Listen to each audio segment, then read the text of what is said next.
আসসালামু আলাইকুম প্রিয় ষষ্ঠ শ্রেণীর শিক্ষার্থীরা, এই ভিডিওতে আলোচনা করব ষষ্ঠ শ্রেণীর গণিত বইয়ের অনুশীলনী 4.1-এর 83 পৃষ্ঠার আমরা 3 এবং 4 সমাধান করব এই ভিডিওতে।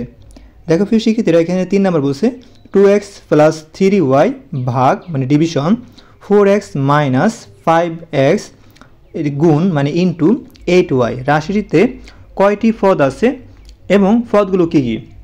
প্রিয় শিক্ষার্থীরা, আমাদের এখানে বলছে কি, প্রশ্নে বলছে কি কয়টি পদ আছে এবং পদগুলো কী কী এটা বলছে। তো পদ কীভাবে নির্ণয় করব? পদ আমরা নির্ণয় করার জন্য আমাদের প্লাস এবং মাইনাস দ্বারা জাজ করতে হবে, মানে বিচার করতে হবে, ঠিক আছে। তো দেখো, আমরা প্লাস এবং মাইনাস দ্বারা আমরা পদ নির্ণয় করব, ঠিক আছে। প্লাস এবং মাইনাস দ্বারা পদ নির্ণয় করা হয়। দেখো এখানে প্লাস আছে, এখানে প্লাস আছে, তারপরে এখানে বাঘ চিহ্ন, এটা না, এই মাইনাস আছে, ঠিক আছে। এখন দেখো এই প্লাসের আগে এইটাকে বলা হয়, পুরোটাকে বলা হয় একটা পদ বলাইব, ঠিক আছে। এবার সে প্লাসের পরে এবং মাইনাসের আগে দেখো এখান থেকে এই পর্যন্ত একটা পদ, ঠিক আছে। তো কয়টা পদ হয়েছে বলো তো? 2টা পদ হয়েছে, ঠিক আছে।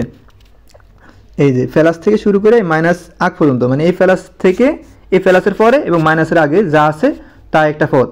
এবার আসলে এই মাইনাসের পরে আর কোনো সংখ্যা নাই, 5x গুণ 8y এই একটা পদ, ঠিক আছে। দেখো আমরা এই মাইনাস এবং প্লাস দ্বারা জাজ করেছি, মানে বিচার করেছি অথবা পদ নির্ণয় করেছি, ঠিক আছে। এই দেখো প্লাসের আগে পদ এবং প্লাসের পরে যেটা আছে মাইনাস পর্যন্ত একটা পদ, ঠিক আছে, এবং মাইনাসের পরও একটা পদ। তো কয়টা পদ পেয়েছি? 3টা পদ এখানে। চলো আমরা এইভাবে সমাধান করব সবগুলো। তো প্রিয় শিক্ষার্থীরা, তো আমাদের প্রশ্ন যেরকম ছিল তো আমরা এরকম করে উঠাবো। তো লিখবো যে রাশিটিতে পদের সংখ্যা কয়টি বলো তো? 3টি। ওকে, তো এই যে দেখো এই 2x, এই যে 2x এখানে লেখা হয়েছে, তারপর কমা দেওয়া হয়েছে, তারপরে দেখো এই 3y ভাগ 4x, এই 3y ভাগ 4x এটা একটা রাশি, এবং তৃতীয় রাশি হলো তোমার এই যে মাইনাস থেকে শুরু করে এ পর্যন্ত, মানে 5x গুণ 8y, এই যে 5x গুণ 8y এটা হলো কি একটা রাশি, ঠিক আছে। রাশিগুলো কী কী আমরা লিখে দিলাম, 1টা 2টা এই 3টা রাশি।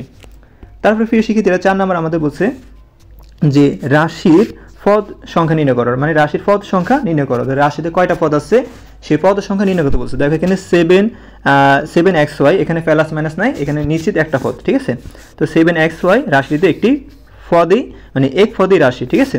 তো xy রাশিতে পদের সংখ্যা একটি। ওকে, তারপরে দেখো 2 নাম্বার দেখো এখানে প্লাস আছে, তো প্লাসের আগে কি পদ এবং প্লাসের পরে কি থাকে? পদ থাকে। তো এখানে একটা পদ, এখানে একটা পদ। কয়টা পদ বলতো? 2টা পদ। একটা পদ, একটা পদ। কয়টা পদ? 2টা পদ। দেখো 2a প্লাস b রাশিতে একটি পদ, মানে একটি পদ, মানে একটি দ্বিপদী রাশি। একটি কি বলতো? দ্বিপদী রাশি। দ্বিপদী মানে হলো 2টা পদ, ঠিক আছে। তো 2a প্লাস b রাশিতে, মানে রাশিটি এক দ্বিপদী রাশি। রাশিটিতে এই 2a, b 2টি পদ আছে, ঠিক আছে। কয়টি পদ বলো তো? 2টি পদ। তাহলে দেখো সুতরাং এই 2a প্লাস b রাশিতে, মানে রাশির পদের সংখ্যা হলো কয়টি? 2টি। এটা অ্যান্সার। তারপরে দেখো প্রিয় শিক্ষার্থীরা, এখানে আমরা দেখতেছি মাইনাস আছে এবং প্লাস। আমরা জানি প্লাস এবং মাইনাস দ্বারা পদের সংখ্যা নির্ণয় করা হয়। যে মাইনাসের আগে একটা পদ আর মাইনাসের পরে এই প্লাস পর্যন্ত একটা পদ। কয়টা পদ? 2টা পদ হয়েছে, এবং প্লাসের পরে আরেকটা আছে এই একটা পদ। কয়টা পদ হয়েছে? 3টা পদ হয়েছে, ঠিক আছে। ভাগ এবং গুণ থাকলে কিন্তু পদ নির্ণয় করা যাবে না। তো এখানে কয়টা পদ হয়েছে? 3টা পদ হয়েছে। তো আমরা এই কথাটাই লিখবো এখানে। প্রিয় শিক্ষার্থীরা দেখো এখানে কী লেখা হয়েছে? x minus 3y plus 5z রাশিটির একটি ত্রিপদী রাশি। কয়টা পদ? 3টা পদ। ত্রিপদী রাশি। রাশিটিতে x, এই যে x, তারপরে হচ্ছে কি y, এই y আমরা সংখ্যা বাদ দিয়ে দিব, ঠিক আছে। সংখ্যা লেখা লাগবে না, এই y লিখবো। তারপরে কি, এবং এই 5z। তুমি চাইলে এখানে zও লিখতে পারো, ঠিক আছে। 3টি পদ আছে, অথবা তুমি এখানে 3ও লিখতে পারো, এখানে 3yও লিখতে পারো, তোমার ইচ্ছা। তো রাশিটিতে x ও 3y এবং 5z 3টি পদ আছে।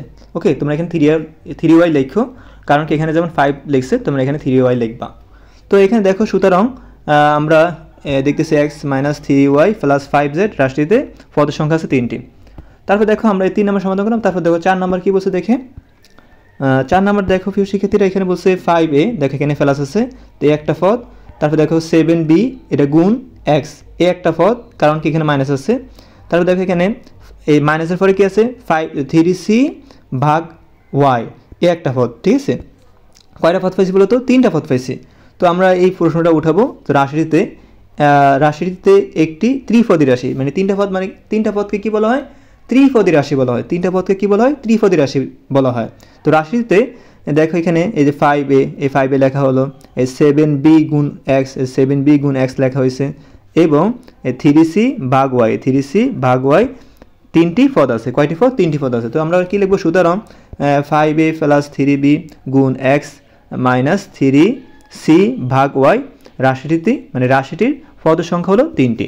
এই হলো অ্যান্সার। প্রিয় শিক্ষার্থীরা, তোমরা যদি অঙ্কগুলো বুঝে থাকো অবশ্যই চ্যানেলটি সাবস্ক্রাইব করবা এবং আমার সাথে থাকবা, কারণ তোমরা নতুন নতুন ভিডিও পাবা যদি সাবস্ক্রাইব করো। আর সাবস্ক্রাইব করলে তোমরা কি হবে, তোমরা এই যে আমি যে নতুন নতুন যদি ভিডিও ছাড়ি তোমাদের অধ্যায়ের মানে সিরিয়ালে তো অধ্যায় আমি ভিডিও ছাড়বো, তোমরা এই ভিডিওগুলো নোটিফিকেশন আকার পেয়ে যাবা, কোনো সার্চ করা লাগবে না তোমাদের।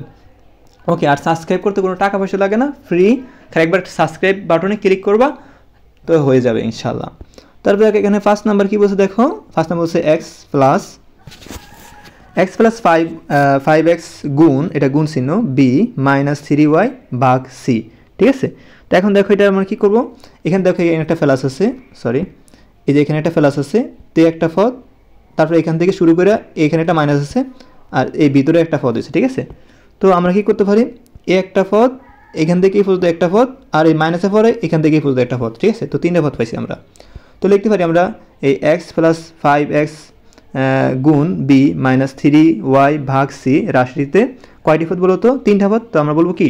ত্রিপদী রাশি। দুইটা পদ থাকলে বলবো দ্বিপদী রাশি, দুইটা পদ থাকলে বলবো দ্বিপদী রাশি, তিনটা পদ থাকলে ত্রিপদী রাশি বলতে হবে। ঠিক আছে, তো রাশিতে এই যে এক্স, তারপরে হচ্ছে 5x গুণ বি, 5x গুণ বি, তারপরে এবং তারপরে কী লিখবো বলো তো? 3y ভাগ সি, 3y ভাগ সি, তিনটি পদ আছে। ঠিক আছে, তো সুতরাং এটা কী বলো তো? সুতরাং রাশিটির পদ সংখ্যা কয়টি বলো তো? তিনটি। এটা হলো তোমাদের অ্যান্সার।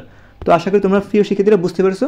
পরবর্তী ভিডিও পাওয়ার জন্য পরবর্তী ভিডিওতে আমি এই ফার্স্ট নাম্বার সমাধান করব। ফার্স্টের আছে মনে করেন 1 2 3 4 5 6 7 7টা আছে, এই 7টা সমাধান করে দেখাবো। তো তোমরা যদি চ্যানেলটি সাবস্ক্রাইব না করো তো কিন্তু তোমরা ভিডিওগুলো পাবা না তোমরা। ঠিক আছে, তো আশা করি তোমরা ভালো আছো, ভালো থাকবে, তোমাদের শরীরের যত্ন নেবে। ধন্যবাদ, এই পর্যন্তই থাকলো। আসসালামু আলাইকুম ওয়া রাহমাতুল্লাহ।